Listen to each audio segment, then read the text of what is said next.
I'm Kareem Rae, your host at the One Soccer Nation podcast. Today, I have the pleasure of interviewing Ireneo Snel. Ireneo is the founder and CEO at Valenze. Ireneo, thank you so much for taking the time today. How are you doing? Thank you. Thank you for the invite. I'm doing great. How are you? I'm doing amazing. Thank you so much for taking the time. I know I'm not pronouncing it the best. I'm from Canada, English speaking. How do you properly say your name, your first and last name? Yeah, no worries. I'm from the Netherlands, so and it's even difficult to pronounce in the Netherlands. My name is Ireneo Snel. Snel is a real Dutch name. Ireneo, on the other hand, it's a Greek name. Nice. And where are you right now, currently in the world? Yeah, I'm based in Barcelona, in Spain. So even another part, but in Europe, yeah. How far is that from Netherlands? It's not that far, to be honest. I take a flight. It's like 2.5 hours, and I'm in the Netherlands. It's waiting longer in the airport than flying. Nice. So, for the viewers and listeners, what is Valenze? Valenze is a company that I founded 2 years ago to help female football players. Well, American podcast now, Canadian podcast, soccer players to develop their name, their personal brand, and by developing that, so they can attract potential partners that help them with their career and to reach basically their goals in their soccer. Understood. And why did you create this company? Yeah, I always wanted to work in the soccer business. And first I was like, okay, I want to work with the men because that's what you always see on TV. But I did a master in football business at the Johan Cruyff Institute, and there I got really in touch with women's football, and it was so inspiring for me to hear their stories and to see like everything that they still needed to develop, and the part that I could play in helping them. Because in the men, basically everything is already there. There are still margins to grow, but not that many yet as with the women. And the women, they are so more grateful for all the work that you do. So of course that's also something nice when you are working with them. Absolutely. And, what's your first touch point with soccer? Did you play yourself? Yeah, I played myself at an amateur level. Always. I started when I was 5 years old, and wait, basically ever always played until I got a new injury that basically made me stop playing, but still enjoying it now. Watching games. I often go to games here around Barcelona and watching them on TV, of course, as well. So you've been to a few Barcelona games. Yeah, Barcelona. Here in Barcelona, we have, of course, the women's team and the men's team. They're both on top level, so of course I saw them. But there are also several more professional football clubs around Barcelona, like Espanyol, Levante Las Planas for the women, and they also have quite nice stadium, nice audience. So yeah, of course I went to watch those games as well. Yeah. Absolutely. I mean, have you watched soccer or football anywhere outside of Europe? Outside of Europe, no, not live. Of course, I've seen games of a lot of South American because I used to work in a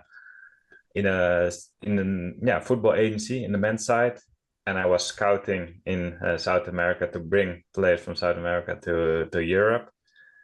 But yeah, not live in the stadium. That's still a dream, especially in like in Argentina. That would be really nice to watch. But of course, the US is growing. I just saw that Canada is starting a women's football league, so I guess that's also something nice to go watch at Sunday as well. Yeah.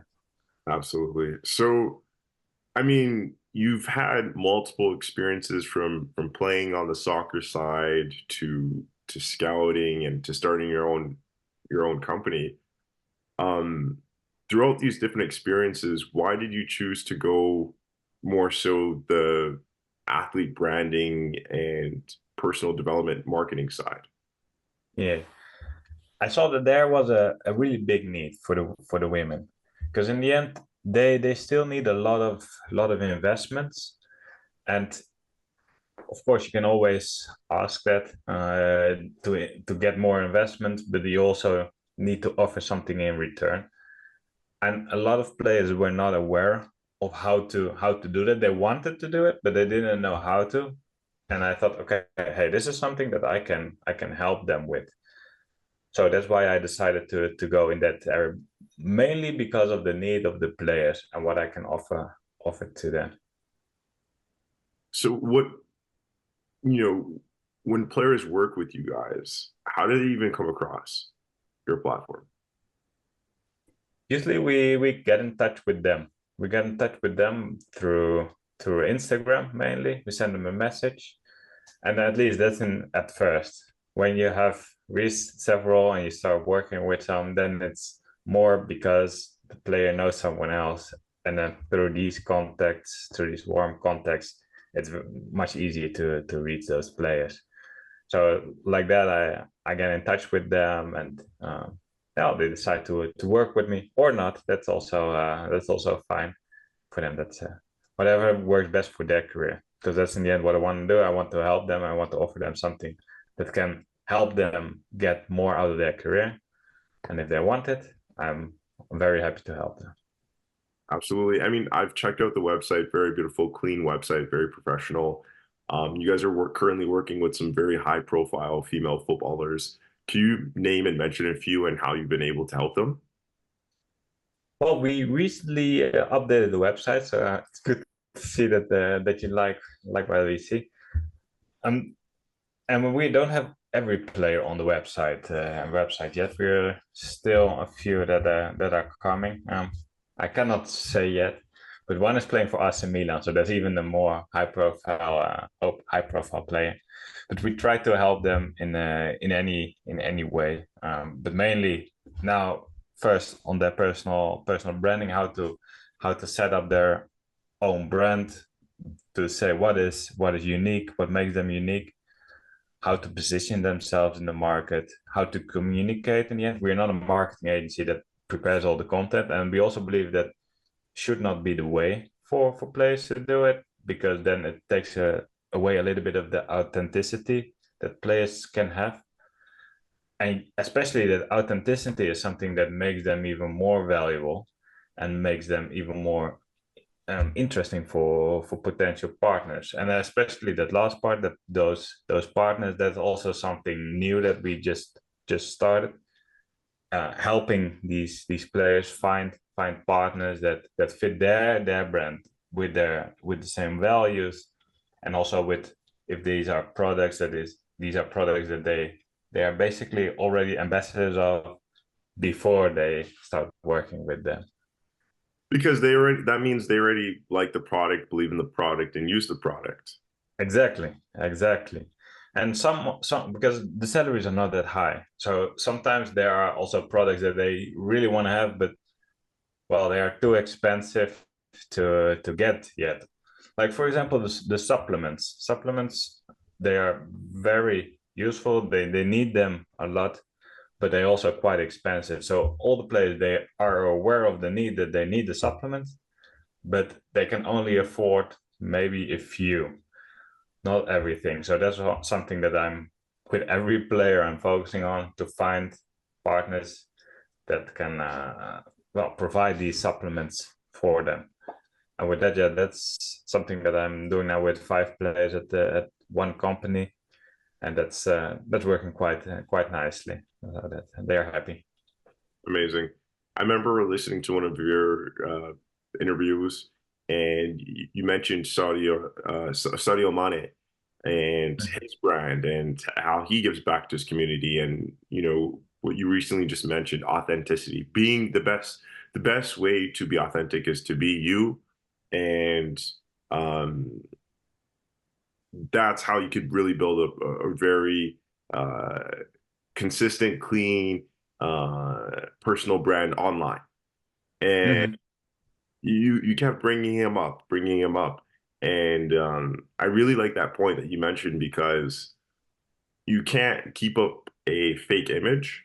It's very hard to do, and it's not real. So I really like that point because I mean the day and age that we're living in is very digital.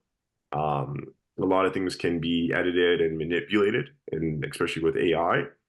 So it's getting really hard to know what's real and what's fake. Yeah. But with saying that, um,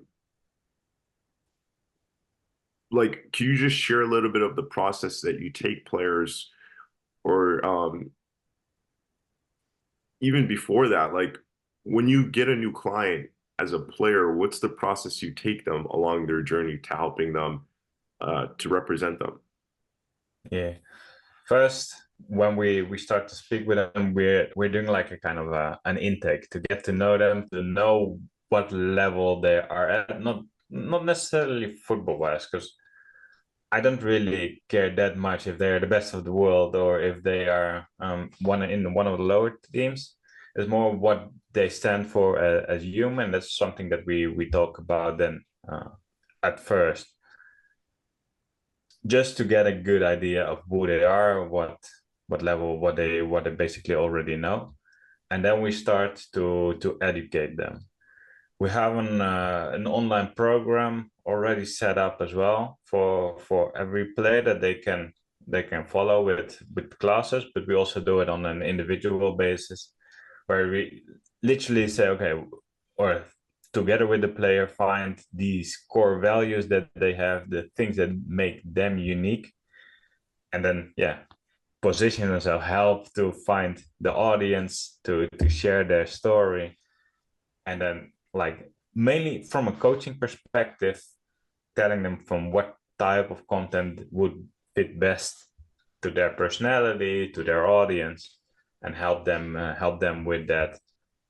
Every now and then, it's also a little bit pushing them to get out of their comfort zone, so they also grow as human beings, but not doing it for them. That's something that yeah, as I said before, like in the marketing agency was doing it for them. That's not something that I support that much.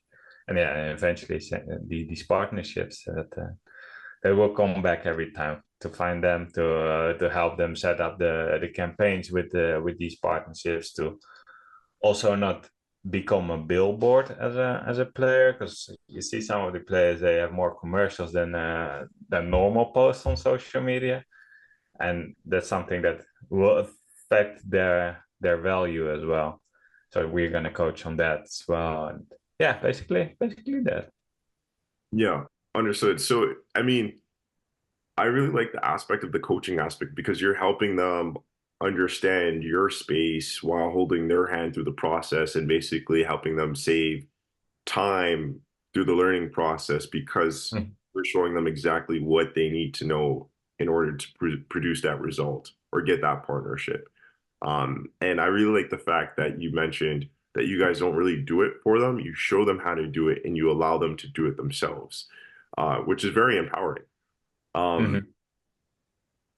what would you say, like, is there a certain number of players that you guys are looking with, or is there a certain type of profile of players that you guys are looking forward to work with, in regards to increasing the brand's, uh, the company's revenue or brand? Like, what's your focus? Is it revenue based, brand based, or both? Yeah, no, currently we just started focusing just on the Netherlands and then playing on the highest division of the Netherlands. And then through that, we also reached some Dutch players who are playing abroad. Before, we were also working with just all players around Europe, but at least from my experience, it's trying to do that. It's easier to focus on a certain market. Even well, I thought at first, okay, maybe only the Netherlands is quite a small market, but yeah, based on that, trying to help them. Also because of the network for from me, and also better understanding of how I could help them. And yeah, revenue, I don't really care that much about it. I just care about helping these players. And if you really want to work in women's football to make a lot of money, then probably chose the wrong industry, at least at this moment, because it's a market that is growing. So maybe in the future, you can earn more money, players, and then also everyone around. But that's not one of my motivations, at least. Yeah, understood. So I can relate to you on that in regards to like podcasting. Like Mm. podcasting, it's a lot of heavy lifting, it's a lot of work. And until you get some big sponsors to fund the show, then that's when it becomes, you're able to monetize it. But a lot of it comes out from passion and wanting to Mhm. help and share information, so on and so forth. Um, where does the passion come for you? The passion, well, it's always been in sports for me and in developing people. So basically, from that combination came my company, and also now I work at another company called Tactilize, where I'm also doing tactical video analysis and coaching players on that side. So it's always the passion is always coaching, helping other people, and then yeah, well, combined with sports, and then my favorite number one favorite sport, soccer, football for me. What's your top three sports? Soccer, and then what are the other two? Yeah, I'm also into windsurfing and snowboarding. So windsurfing, I've done since I was like 8 or 9 years old when I started.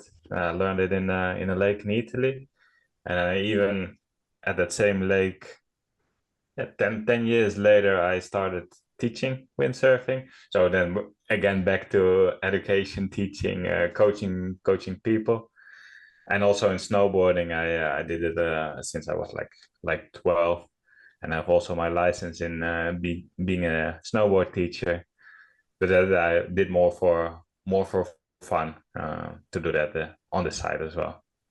Nice. I mean, I've always wanted to learn how to surf because it's pretty similar to snowboarding and windsurfing. Mhm. I mean, I think it's so cool. I really want to learn it soon. I know how to skateboard and skate, so along the Yeah, same. and it's quite. If you know how to skate, then the other ones you can relatively easily learn. So just do it. Just do it. For sure, I definitely have to try it out. You mentioned, there not being a lot of, money in the women's soccer game yet. But the women's game has been growing very rapidly around the world. It's something that, I keep hearing about. I would say most recently, the last year and a half, it has been really booming. I'm new in the business game of soccer, so I've been in it for about 2 years now. Um, I'm interested to know your perspective. Well, actually, before your perspective on the women's game, what year did you get involved on the women's side heavily that you said we're only going to focus on the women's side?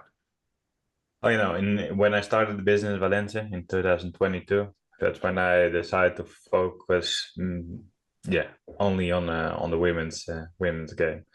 I also left the agency in the men's game for that because I asked them as well, hey, this potential is there in the women's game. Do you also want to represent female players? And they were like, well, that's not really in our long-term strategy. It's like, well, I want to do it. So then I will start for myself, not as a representing towards clubs, but helping the players in another way. But yeah, in the Netherlands, they became European champions in 2017. So from that moment on, like you could really see from my perspective that the sport was growing. And like the last few years, you could see with the well with let's say the Premier League of England, the women's Super League, that there are when there are made investments, when they make investments for real, then they will grow a lot more with full stadiums and then big stadiums as well. But yeah, you need to make those investments, and that's always the tricky thing, right? Because they need more investments to grow, and on the other end, people say, okay, you need to grow before I'm gonna make investments. Um, and yeah, that's always tricky, and that's probably the biggest risk for the women's game in their development. If there are gonna be companies that are making these big investments, and not only in a few countries, but like worldwide. Understood. I mean, for you, where do you see the women's game in the next 5 years? Depends a lot on the investments that are gonna be made, but if they're gonna be made, then it can grow rapidly. The teams, well, then they need to make a few decisions on the quality, toward the quality of the game, and then with that, probably also gonna be the investment will come if they do those changes as well. For example, smaller leagues with big clubs with some legal thing like they do need to pay all the players at least minimum wage, which is not the case in a lot of countries.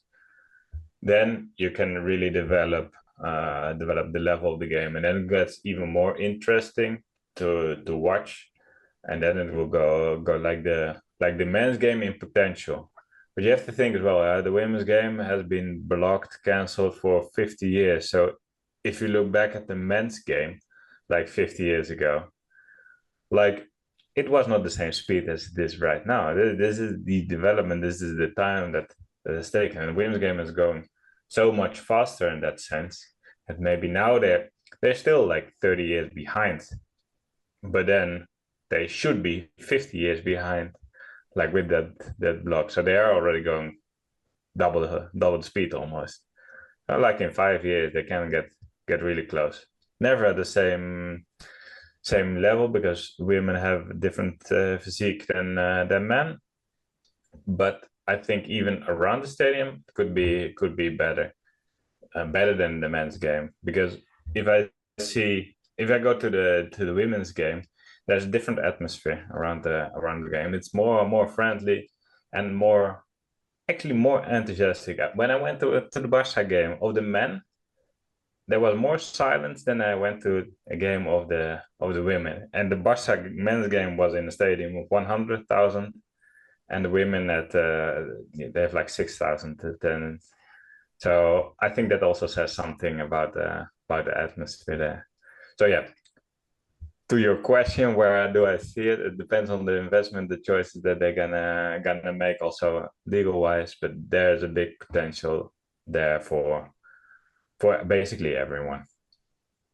Absolutely. For you, like, what do you see is the difference in the product on the field, the men versus the women, um, in regards to entertainment, quality, and performance?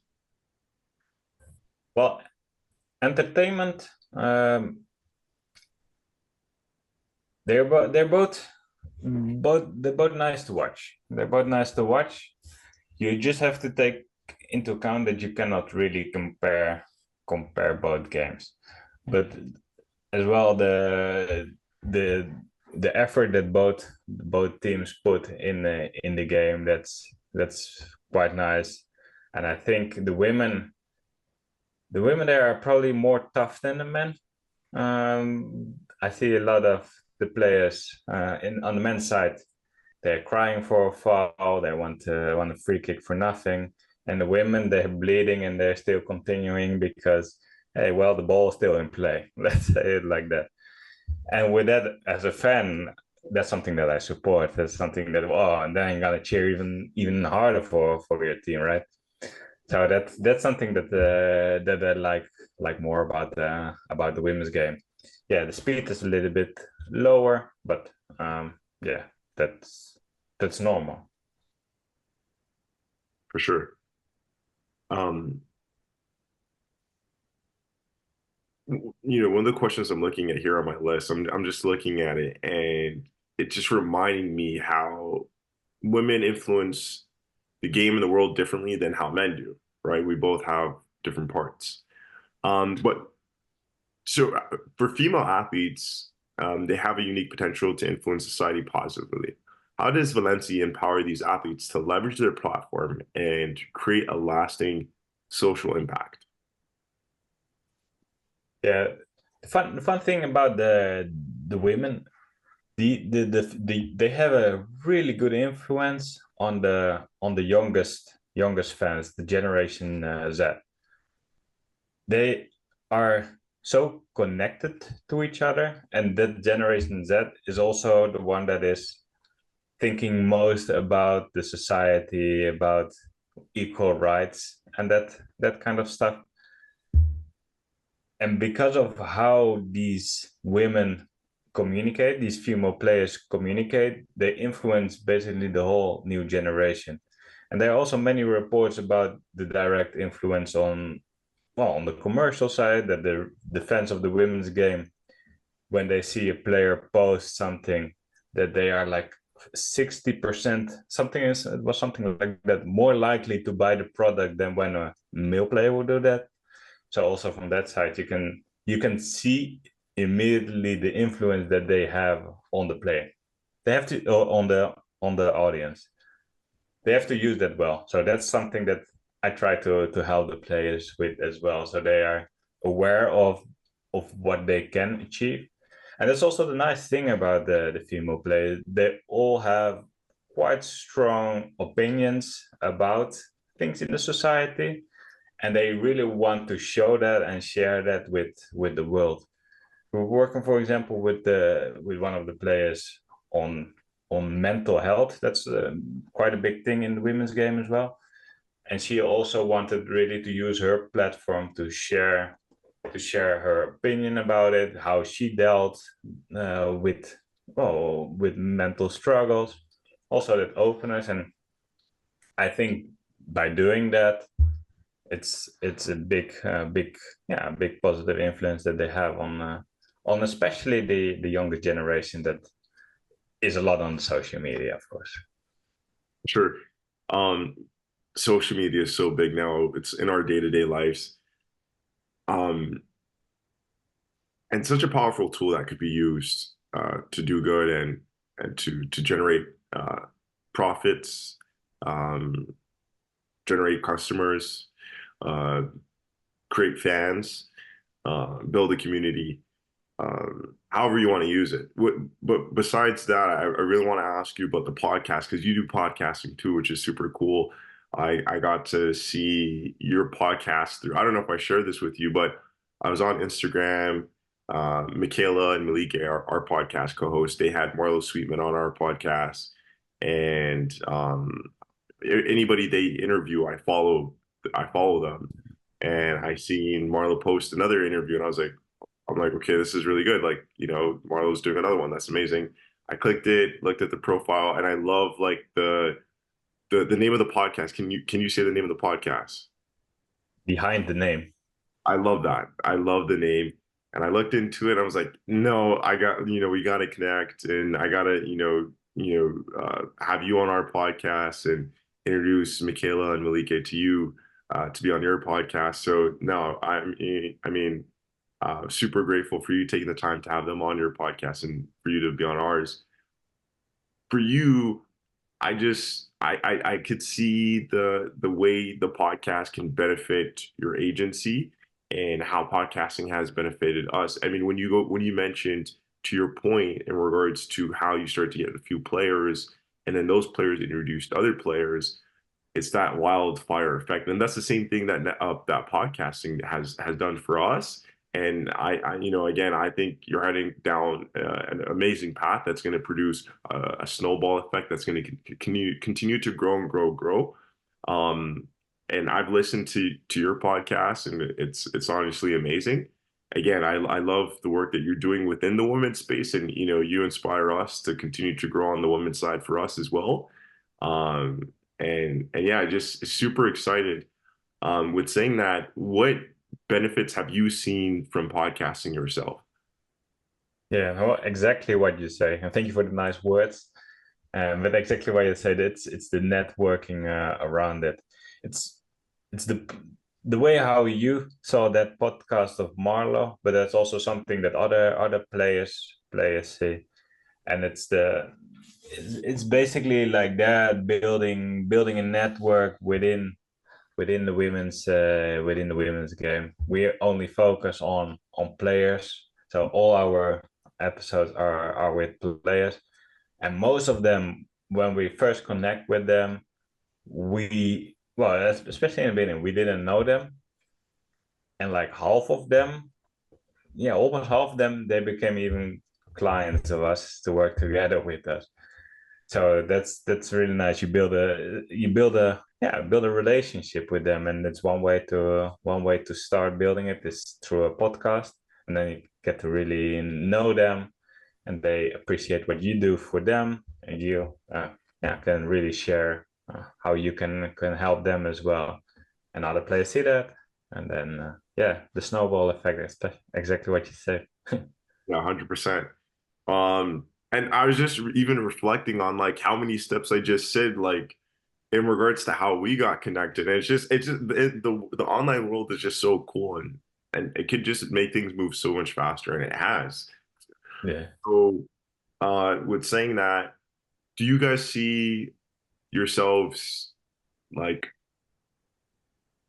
diversing or like not diversifying, um, like getting to a certain point where you guys stop doing interviews with players, or not stop, but like like interview other people within the beautiful game, or are you guys strictly just going to focus on interviewing female players? Well, we actually discussed that as well internally. If we want to also listen, well, let other people be on the podcast. And actually, we might will. But first, there are so many stories still to tell of these players, and it's also like these are our main target as a as an agency. And also, this is a perfect way for these players to give a platform first to share who they are. So it's also a really good way for us to help them immediately. So I think for now we will still stay with only having players on the podcast. But yeah, actually we did already discuss this option. Amazing. Well, I'm excited to continue to grow our relationship, our working relationship, see how you guys continue to grow, and inspire us to grow, and yeah, just future collaborations. Yeah. No, thank you so much for having me on your podcast. For me, it was a pleasure, and yeah, for sure. Let's start. We already started, of course, but continue working together, Yeah, and may great things come. absolutely. Well, Ireneo, thank you so much for taking the time today for being on the One Soccer Nation podcast. Thank you so much for inviting me.